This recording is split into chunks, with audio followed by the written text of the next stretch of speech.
We're going to build on our previous two videos by revealing to you today that SWIFT essentially stated that Ripple is a bank.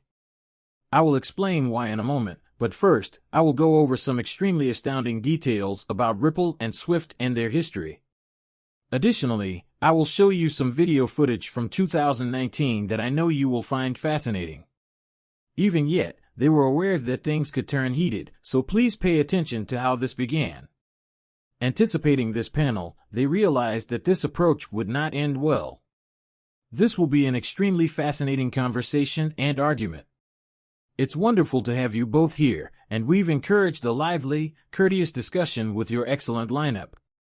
Brad G.H., the House CEO of Ripple, and Godfrey Liebrand, the CEO of SWIFT, are both on stage, I believe for the first time, presenting together here.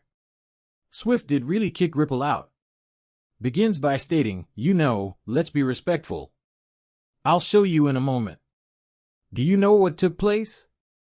As things became a little heated, the CEO of SWIFT could tell. Almost everyone at the time was behaving like it was beautiful and didn't smell. It's unsettling, but once you watch the entire video, you'll understand exactly what I mean. Ripple and SWIFT have a long history together. In 2016, the event took place in Singapore, where some of our team members were also present. Since everyone was at Ripple and CBOs, SWIFT was thinking, what the heck? They forbade Ripple from becoming Renault in 2024, outpacing SWIFT the next year. Whoa! For that reason, Ripple never received a follow-up request. Thus, this is the 2016 article. By revealing the winners of blockchain sweepstakes, SWIFT riles up CBOs, and Ripple is a startup that uses distributed ledger technology. Had teamed up with 6 international banks to create a network that could settle transactions practically rapidly, and in 2017, Ripple launched the CBOS Killer Distribution, a little conference of its own. Can you imagine that ledger startup Ripple is stepping up its competition with financial services company SWIFT by holding a rival conference this autumn? They carried out that audacious act on the same day in the same city. SWIFT's flagship CBOs event took place in Toronto, but everyone who planned to attend it instead chose to attend Ripple's swell. Naturally, SWIFT was dissatisfied with this outcome, prompting the CEO of Ripple to publicly clarify that they weren't trying to dominate CBOs with their blockchain event that same day. We discussed how JP Morgan actively pursued Ripple and XRP. Following up on the video from today, we have additional proof of the best players sitting in SWIFT's chair. Here's a small, photo fragment from Ripple's swell in 2017, but look at deep liquidity providers will be considered a bank. Alright, are you guys ready for this? This is where I even start. Guys, get ready for something truly mind-blowing. Play this clip, right, so here's where the CEO of SWIFT is. They are discussing how they lack deep liquidity and how they need it. And XRP is essentially erratic. Coins won't be accepted by banks. However, due to an excess of volatility, he asserts that there is no deep liquidity in the market. This aligns with Tyron Lin's assertion that the adoption of USDC is necessary. How will you amass $10 trillion? How do you plan to handle the situation? How are things going for you? Are you able to manage $1 trillion effectively? Come on, people, this is really lovely. At the very least, when banks speak, they are being honest. You might hear different things from them than from us. They're not comfortable changing things. Due to the volatility, into a cryptocurrency at the moment. When I talk about the $10 trillion that we process every night, and you consider that you have to fully reserve $10 trillion, to be able to make those payments every day, that's a lot of liquidity that you're taking out of the system. You realize that the system becomes less and less efficient, and liquidity is sort of the secret. This is because you don't have the deep liquidity that you do in currencies. For example, the dollar is a clearing unit at the end of the day. The key to making that work is that there's often not enough liquidity there, so when liquidity refers to the depth of the market, which means that if I wanted to send you hundreds of spanks right now, I could. I might locate 100 spanks for euros to make up for the pounds. There isn't enough liquidity, perhaps between Swiss francs and pounds, for me to send 100 million every day, but there might be more. Maybe I'll find a counterpart, but if I'm going to send 100 million, I might not find a counterpart. If we transfer all of our available funds to a single currency type after you have already transferred all of your available funds, we will have more liquidity. Develop a more effective pricing structure. At the very least, when they speak with us, the banks may tell you different things, but they are reluctant to convert anything into cryptocurrency at the moment due to its volatility. Engaging with banks reveals their unpreparedness for a model that involves converting money into cryptocurrency and vice versa. This is because the currencies lack the deep liquidity that, for instance, the dollar offers as a clearing unit at the end of the day. And a multitude of issues are associated with that. This is, well, not really a separate discussion because I believe there is debate around crypto, but that's a whole different debate. Regulation, volatility, and all of the things that are being debated around crypto, but that's a completely different debate. As Gottfried pointed out previously, two key points to this discussion make it less of a separate debate. SWIFT today is a framework for one-way messaging. It isn't a source of liquidity. When we consider a valuable internet service, SWIFT messaging pairs well with bank liquidity. It combines many two-way communication frameworks, and if you combine them with real-time liquidity, you can transition to a chatty protocol that operates in real time. You know, if you hold Fay for, say, an extended time, volatility is just a mathematical computation of duration times volatility.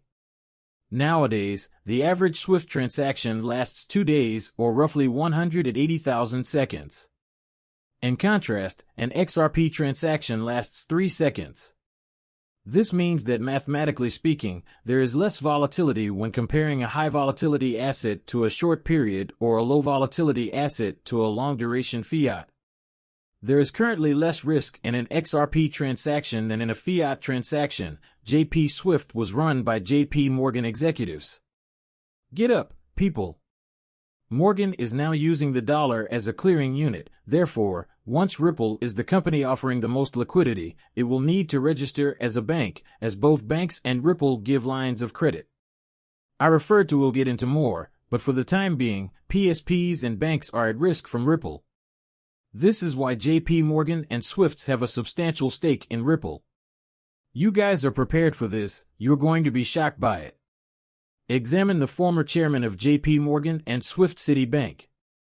You cannot make this up. The current chairman of JP Morgan spent 20 years at JP Morgan, 16 years at Citi, and 16 years at SWIFT. Grant and Monroe have worked for JP Morgan for 35 years. If you're new to my channel, I've released videos explaining how JP Morgan has been interested in Ripple since the beginning. However, I find it absurd that JP Morgan has been employing the chairman of SWIFT JP Morgan executives for the last 6 to 10 years. This only becomes more complex. Here we are, delving deeper and deeper. Now let's explore a few of these videos. Check out the tension here in 2019 with the former CEO of SWIFT and Br Garlinghouse. It was really stressful there, and by 2024, we already knew Ripple had won. The race was finished. SWIFT is unable to resolve their issues. Implementing and using Ripple technology is the sole way to solve their issues and expedite their infrastructure. It may do so directly or indirectly, but they will still be 100% watch this video to see if Ripple has what it takes to take over. They are aware that Ripple can surpass SWIFT. If they can't, why ask? SWIFT, you've already expressed your belief that a World War Ripple could potentially take control. As I mentioned earlier, I believed there were ways we could collaborate. Speaking of SWIFT, let's discuss. I'll get that comment started now. Just by claiming that SWIFT is mine, I believe Gottfried has an extremely difficult task. SWIFT is a bank-owned company that doesn't operate in the usual sense. Instead, it has a powerful chairman, and the city is a significant partner in it. To be clear, Ripple's ultimate goal is to assist banks and financial organizations in becoming prosperous in the future. What are your thoughts about collaborating with Ripple? Let's start by negotiating it here. I can do that. The CEO of SWIFT did not appreciate Brad's reaction. I mean, the SWIFT CEO doesn't even seem to care that Brad wasn't having it at all, and then currently, we are debating KYC, which serves as the basis for the financial sector's regulation. We have central banks for this reason. That's the reason last resorts has lenders. We have the SEC on securities because of this. The SEC's role is to ensure that securities offerings, which describe their performance and other details, accurately reflect their value. In the world of cryptocurrency, none of that exists, and I believe that is a problem. I believe it's a problem because none of that exists in the crypto realm. In the world of cryptocurrency, none of that exists, and I believe that is a problem. I don't believe any of it exists in the crypto realm. That is a problem. It's a problem. It's a problem. I'm not sure how we can claim that nothing like that exists in the cryptocurrency industry daily. The world of cryptocurrency is pervasive, and I'm not sure how we can claim the cryptocurrency world is devoid of all of that. Since each Ripple transaction passes via a regulated endpoint and ends at another regulated endpoint, it concludes that they will be sorry not to have held XRP. Merely serves to highlight the fact that, as you are aware, we only get to witness a small portion of the panel films and Zoom meetings that may be available. There are a ton of events happening right now. People will learn what's truly going to happen as the value of XRP increases, which is already taking place behind the scenes. However, everyone is taking part. The participants include the Bank of JP Morgan Citi, WS Fargo Stanley, and DTC. Bricks from the IMF come quickly. It may sound absurd to say that Ripple is involved everywhere, yet my name is Mar del Latino. I worked for SWIFT before joining Ripple 10 months ago. I joined Ripple to disrupt the industry for over 10 years, and I believe this is the primary goal of the company. They are everywhere, you're not. Stop this train, it has already left, and everyone who has been saving over the years will receive a very sizable reward. People, fresh retail investors they don't currently have thousands of dollars to throw around. Now that I've said that, ladies and gentlemen, please share your thoughts with me. This doesn't matter at all, because Ripple is going to put you all out of business, someone at the back said. The statement, SWIFT is going to put out of business, caught my attention, even though I had never heard of Ripple before. Let us know what you think in the comments section below, and we'll be back with another video. I found the video by Ripple to be quite informative. I'll see what they have to say about it, and maybe write a nice story for the paper. SWIFT responded, actually, we're taking this really seriously, we think it could affect us in lots of ways.